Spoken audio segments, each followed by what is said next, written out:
Good morning, students. Welcome to my class. Today I am going to introduce a new subject, social science. What is social science? Social science means the scientific study of human society and social relationship. It includes subjects like history, geography, political science, economics, and sociology. Social science is an important subject as it makes the students humane, well informed, intellectual, and responsible citizens. Now we are going to study the first chapter, Rise of British Rule in India. So students carefully listen. I'm going to read the lesson. Since the ancient period, India has enjoyed an incomparable position in the whole world due to its economic, cultural, and religious inheritance. Due to the economic prosperity and cultural heritage inheritance, people from different nations of the world came to India. There was a lot of demand for the Indian spices, muslins, silk cloth, indigo, etc. in the European countries. Trade between India and Europe was carried out through the land route and sea route, and at the center of this route was Istanbul, Constantinople in Turkey. After the conquest of Constantinople in 1453 AD by Turkish Muslims, the sea route through Constantinople was closed for the Europeans. Since they could not do without the spices, the European felt compelled to discover a new sea route, so an era of geographical discoveries began. In these paragraphs explained about, India had enjoyed an incomparable position in the world trade. There was a demand for the Indian spices, muslin, indigo, and silk cloth in the European countries. Trade between India and Europe was carried out through land route and sea route. After the conquest of Constantinople by the Turkic Muslims in 1453 AD, the sea route passing through Constantinople was closed to the Europeans since they could not do without the spices. The Europeans felt the need to discover a new sea route to India. Discovery of sea route to India. With the inspiration, encouragement, and also through the economic help from Portuguese King Prince Henry, some brave people began effort to discover sea route. Many great people tried to discover the sea route to India, namely Bartholomew Dias. He discovered Cape of Good Hope. In the map, you can see the Cape of Good Hope. Again, with the economic help from the King of Spain, Christopher Columbus began his discoveries and came to stop at an island known as presently West Indies, situated in Atlantic Ocean. Columbus, who believed that he had discovered a new sea route to India, had actually discovered a new land. By the clarification of Amerigo Vespucci, the new land began to be known as America. Finally, the Portuguese sailor Vasco da Gama discovered the sea route to India in 1498. It is very important who discovered sea route to India, Vasco da Gama. He reached in Calicut in western coast of India. He was welcomed by King Zamorin and allowed to do their business. This was considered an important event in the world for the Europeans to came to India. Next, we will see the arrival of Europeans to India. Then first Portuguese came. Vasco da Gama, the Portuguese sailor, found the new sea route to India in 1498 AD. Hence, the Portuguese were the first to arrive in India for trade. So first, the Portuguese came to India. Within a span of 100 years, Portuguese took control of several Indian territories like Diu, Daman, Kochi, Goa, Cochin, Malacca, etc. Next, the Dutch people. After about 100 years, looking at the trade success of Portuguese in India, the Dutch, they are from Holland, and the Danish from Denmark also arrived in India for trade. Before the Dutch could establish their rule in India, the British arrived. The third group was the arrival of the British.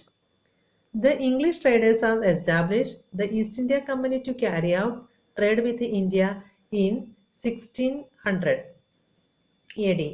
Queen Elizabeth of England gave the permission to the East India Company to carry out trade with the eastern countries.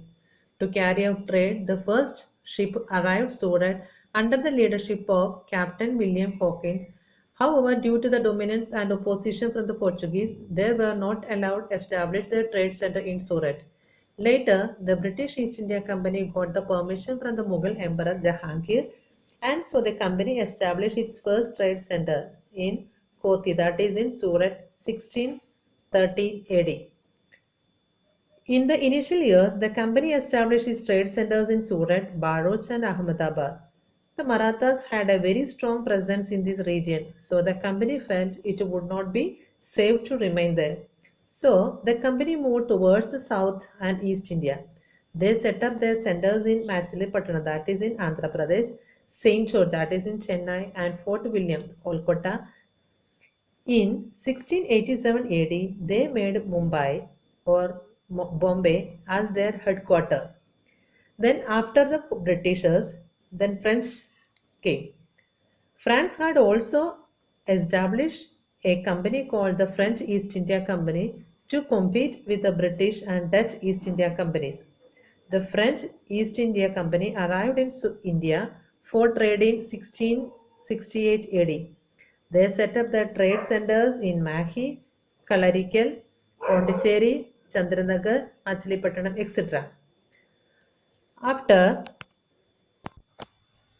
in 18th century, the English and French were striving to establish their rule in their entire world. The French East India Company and the British East India Company fought three Mysore wars in India between 1746 and 1763 with an aim of acquiring power in India. Main intention was to acquire the power. Result of that was the French East India Company lost the Mysore War. As a result, the British East India Company became quite strong in India. Also, at the end of war, Portuguese were left with only Dieu Daman and Goa, and French remained with the centers of Chandranagar, Mahi, Karaikal, and Pondicherry. The Dutch left India forever. Afterwards, Dutch people can't remain in India. Students, in the lower classes we learnt about the Battle of Plassey and Battle of Buxar. So again we are going to deal with this Battle of Plassey. The Battle of Plassey took place between Sirajuddin Dowla, the Nawab of Bengal, and the East India Company. The East India Company had built a fortress around the trade center in Kolkata on the pretext of security reason, without taking the permission from the Nawab. This fortress or the fortification was destroyed by the Nawab. That was the main reason because they haven't taken the permission. A small army led by Robert Clive reached Bengal to protect Kolkata Trade Center. The British realized that it was not easy to defeat the Nawab. Therefore, Robert Clive resorted to treachery and hatched a plan to defeat the Nawab. Nawab Commander-in-Chief Mir Jafar and Sir Amit Chand were coaxed to work against the Nawab. The British declared the war at Plassey on the pretext that the Nawab was unnecessarily harassing the people. Sirajuddin Dowla was defeated in the Battle of Plassey. So what was the result? The result was Mir Jafar was made the Nawab of Bengal. The company got a freedom over 24 paragraphs. The foundation of the company's rule in India was laid. So, in the table we can see two important dates. That one is that the Battle of Plassey was 23rd June 1757. This is very important. And one other thing was the battlefield, the place of Plassey is situated 37 km from Murshidabad in West Bengal. So, next, the Battle of Buxar. After the winning of or the victory of Battle of Plassey, the British, as promised, made Mir Jafar the new Nawab of Bengal. But Mir Jafar did not give trading rights to the British in India. The East India Company wanted a person whom they could control and earn wealth from. So, to satisfy their greed and hunger for power, the British played a game and dethroned Mir Jafar and made Mir Qasim as the Nawab. But Mir Qasim was even more ambitious than Mir Jafar. Ambitious means he had a more goal, and he became a threat for the company. The British once again removed Mir Qasim from the throne and made Mir Jafar as the Nawab. Mir Qasim got furious and took refuge under the Nawab of Awadh. At that time, Mughal Emperor Shah Alam came to visit the Nawab of Awadh. All three of them, Mir Qasim, Nawab of Awadh, and Shah Alam, got united and declared a war against the British. On 22nd October 1764, united army of these three rulers fought a battle against the British at Buxar in Bihar. The British again won the war. The British got the Diwani rights. Diwani right means to collect the revenue, having the right for collecting the revenue from Bengal, Bihar, and Orissa. And so from these three states, they got a permission to collect the revenue for the Britishers. In this way, the British rule began from Bengal, gradually spread across the nation. So, student, today's class we discussed about what was the need to discover the news he wrote and types of battle or Plassey battle and Boxer battle. So thank you for listening. Good morning students. Today we are continuing our lesson from the first chapter. Today's topic is expansion of the company rule or how the company rule was established in India. In the year of 1773 AD, the British government passed an act called the Regulating Act. Underline in your textbook, Regulating Act was established in 1773. According to this act, the Governor of Bengal was made the Governor General and all the trade and political activities of the company in India were brought under his direct control. Under the Governor General, all the responsibility of trade and political was in his hands. Moreover, the Governor of Mumbai and Madras and their council were also brought under the Governor General. So he had many responsibilities, especially we said about the trade and political activities. Now we'll see that various British Governor Generals of India and their major events or contributions in India. The first we'll see that the Warren Hastings. So we can understand that then the Warren Hastings was the first Governor General of India. Underline in your textbook, the first Governor General of India was Warren Hastings. During his tenure, the first Maratha War and the second Maratha War with Hyder Ali of Mysore took place. So the two wars took place under his time. During his time, the first Maratha War and second Mysore War. After him, the Cornwallis came. So the third Mysore War took place with Tipu Sultan. So Tipu Sultan was famously known as the Tiger of Mysore. Underline that one. Who was known as that the Tiger of Mysore. So Tipu Sultan. Then after him, Sir John Shore came. Then John Shore came after Cornwallis. The fame or the popularity of the company declined in his reign due to some of his rigid policy, because under his tenure, his popularity became very low. Otherwise, the company declined down.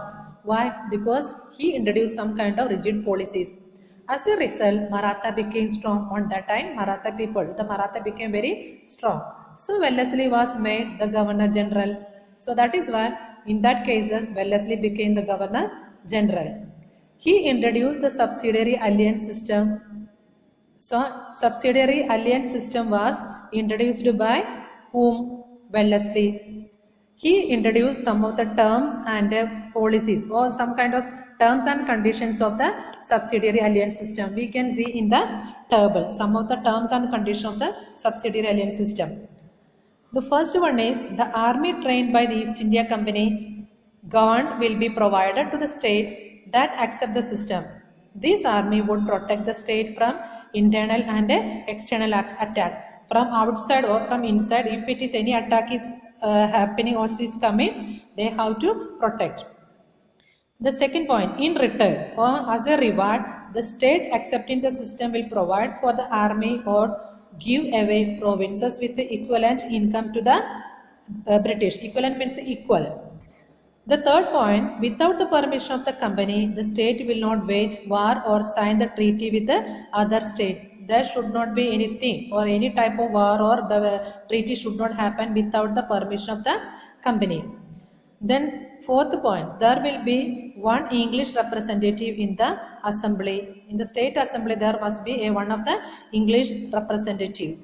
The last point, other foreigners is not to be employed in the state. Only the English people or the British people can be work in the assembly, no other foreigners. So these are some of the terms and conditions of the subsidiary alliance system. And also in the states, some of the rulers accepted the subsidiary alliance system. Who are they?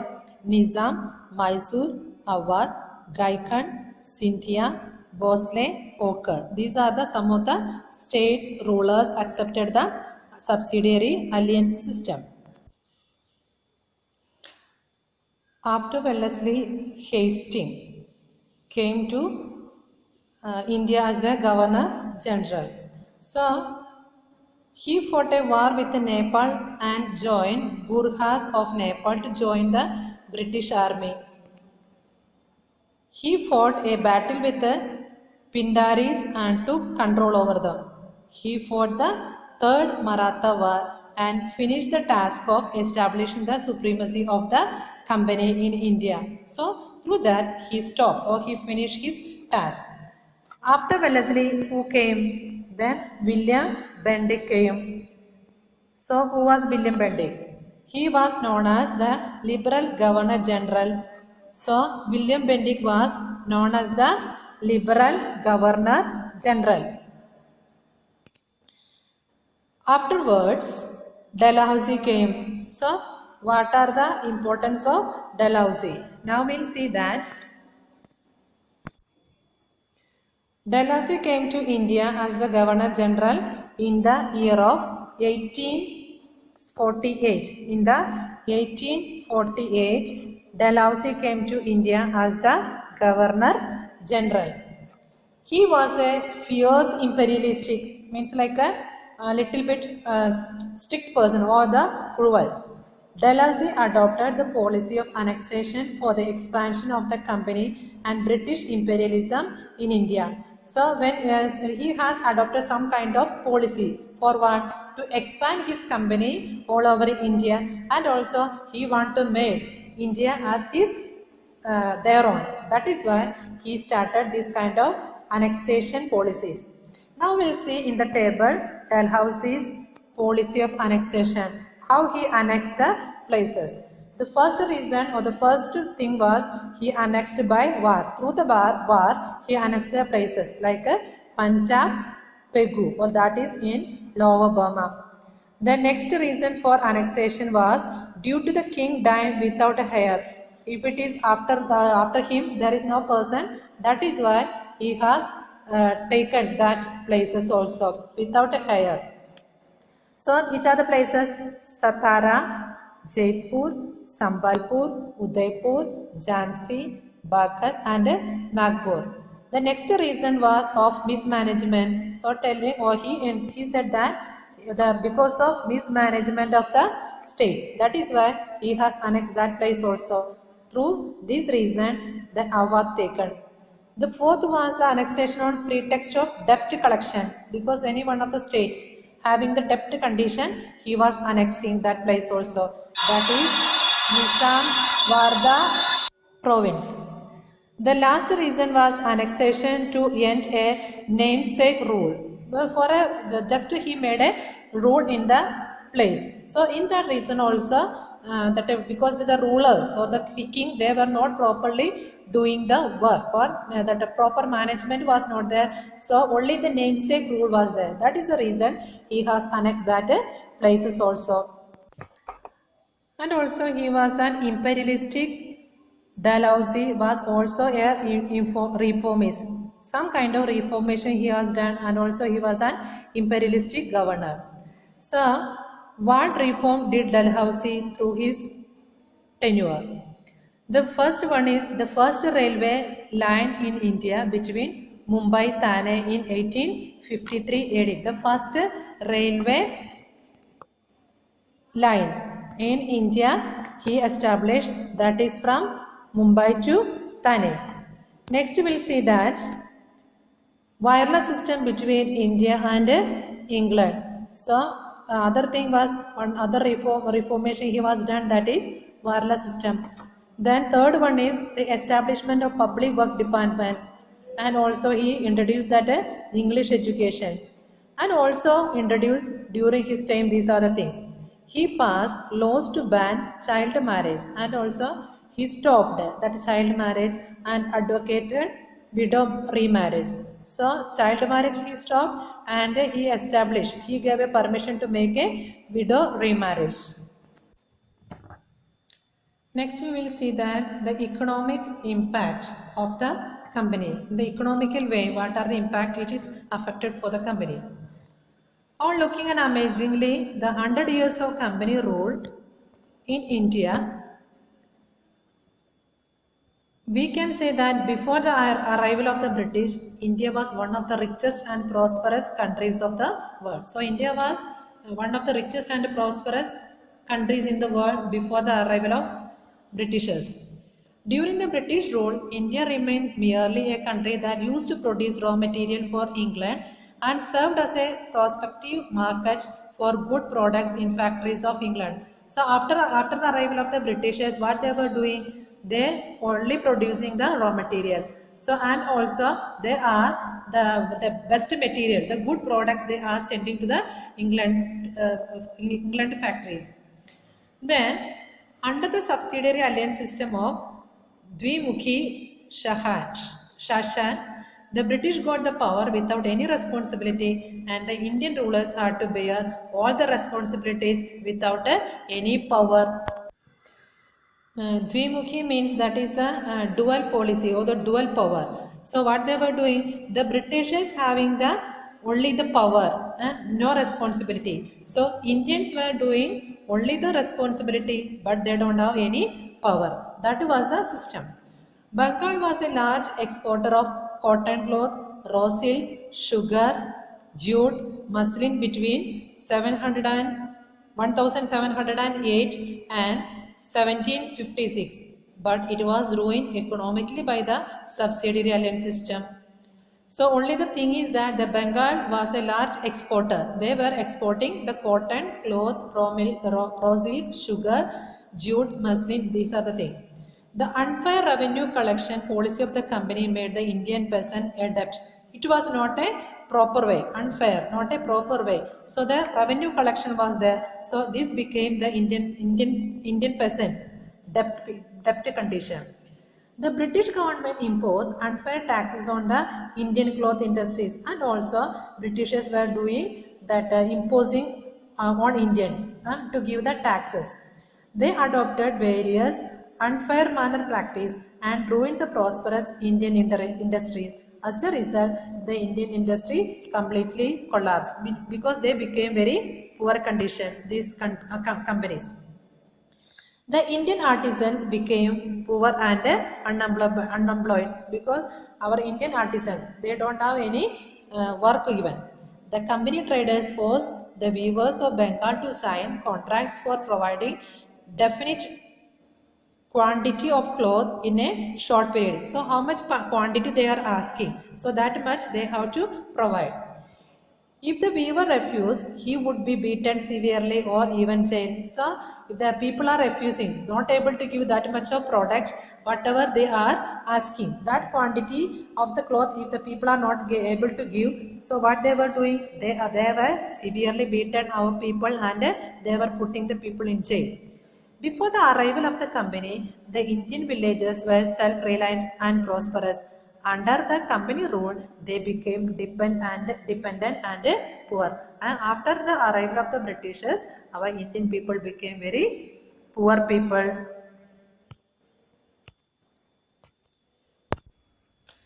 Now we seen that what are the economic effect of the company rule. Now we are going to see that social impact of the company rule. In social ways, which are the impact was there. So during the British administration, several newspapers were started by Indians because many newspapers were started. That was one of the social impact. Newspapers help in raising the spirit of freedom of speech and thought among people. So that is why through that newspaper, it is help the people the spirit of freedom to speech and think about the matters. Before the arrival of the British, various wrong social customs, evils, rights and rituals existed in Indian society. Which are they? Sati system was there, female infanticide was there, child marriage was there, etc. were among them. So with the helpers of Britishers, then reformers like Rajaram Mohan Roy, Durgaram Mehta, Bahramji Malbari, etc. managed to pass laws to ban these systems. So after, with the help of the Britishers, these many people banned these social evil systems. What we had, like a Sati system, female infanticide, child marriage, these are the systems stopped or banned. The Britishers used to conduct their administrative works in English because they were using that English language. As a result, they wanted to Indians who could understand English language and work in the British officers in India, because we already said about all the power was their hands. So that is why all the work we have to do in English language. That is why then for the Indians could understand this language. That is why for working in the offices in India. So the British made effort to impart English education to Indians. Lord Macaulay, a British officer, made effort in this direction to imparting the English education to the Indians. The Lord Macaulay helped a lot of. Charles Wood recommended to establish universities that could impart education in English in the cities like Mumbai, Madras and Kolkata. So some of the established universities were established in these are the places. For that purpose, that Charles Wood only recommended to establish these are the universities for the through English education. This resulted the emergence of a whole class or whole caste of Indians with a knowledge of English. As time passed, these groups started demanding social reforms from the British, because then when we learned the English language, so we started some kind of demanding from the Britishers. This gave momentum or the very fast or speedy to the process of reform. Also in that way some kind of reform we have done. So these are the some of the social impact through the company we got. So in the conclusion we can see that the East Indian Company came to India being allured by prosperity and a trade opportunity. Prosperity was there and opportunity, that a trading opportunity is also got. The company rule in India produced certain good and bad results in the political, economic, social and cultural field. So some kind of good as well as the bad result was there in the field of political, economic, social and cultural field. So today students, these are the things we learned in this chapter. So thank you for listening my class. Thank you very much.